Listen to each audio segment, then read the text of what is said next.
Hugo Robinho.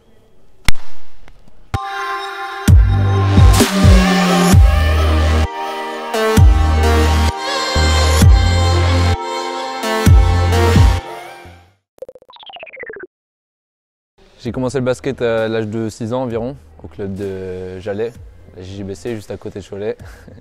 Et vraiment là, c'était mes années de pur plaisir du basket. J'ai découvert et puis ça m'a emmené jusqu'à mes années Benjamin. Ensuite, en minime, j'ai intégré le pôle espoir à Nantes.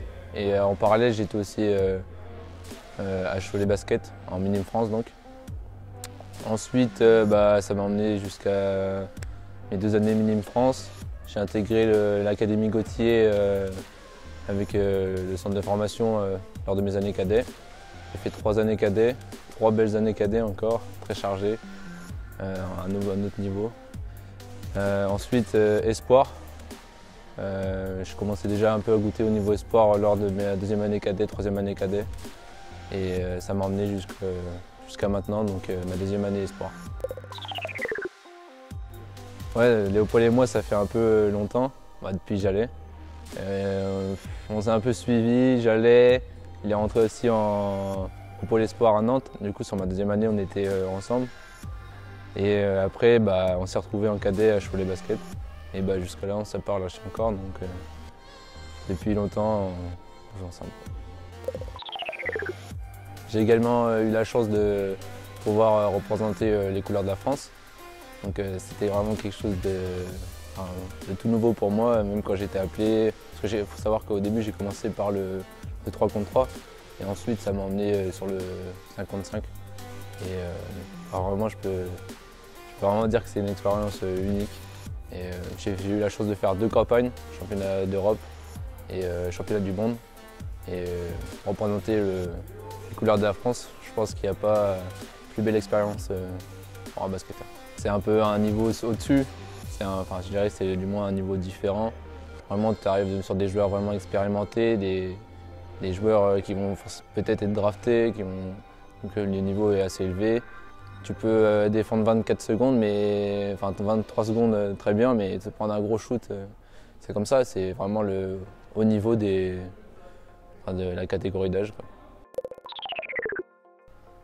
C'est d'abord une passion pour moi. Moi, j'adore rencontrer de nouvelles personnes, une nouvelle équipe, une nouvelle alchimie entre les gars, de construire quelque chose d'unique ensemble, d'aller gagner ensemble. Et je trouve que c'est quelque chose de très beau. Et là, petit à petit, ça commence à changer. Ça va plus vers une voie un peu plus professionnelle. Ça va vraiment devenir, j'espère, mon métier. C'est mes ambitions en tout cas. Mais bon, la passion reste là et vraiment, c'est un plaisir collectif, je dirais d'abord.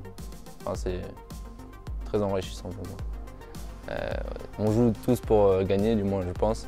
Et moi personnellement, j'aime pas perdre. Et même si pour l'instant, la plupart des choses me réussissent, et cette idée de toujours devenir meilleur, de jamais perdre.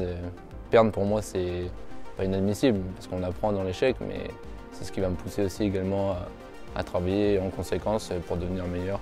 Si je perds contre ce joueur-là, ou si ce joueur est meilleur que moi, je sais que c'est un gros joueur, je sais que je veux le battre, du coup je vais donner ce qu'il faut pour le battre et ça passera par le travail. Donc faut être perfectionniste et tout le temps en vouloir plus pour progresser. Moi je dirais Nando De Colo, parce que j'aime bien sa vision de jeu, comment il joue. Voilà. Et après aussi dans l'éthique de travail, je dirais Rudy Gobert. J'ai eu la chance d'aller le voir à Utah, à Salt Lake, et comment il travaille. Vraiment, c'est vers là que j'ai envie d'aller. C'est un perfectionniste, il travaille, comme j'ai dit tout à l'heure, il travaille pour faire ce qu'il veut. Pour cette année déjà, faire un triplé avec les espoirs, ça pourrait être pas mal, je pense.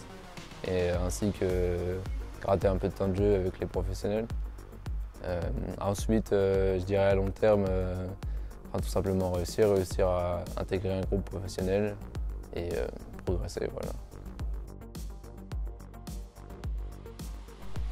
Ouais, un verre d'eau.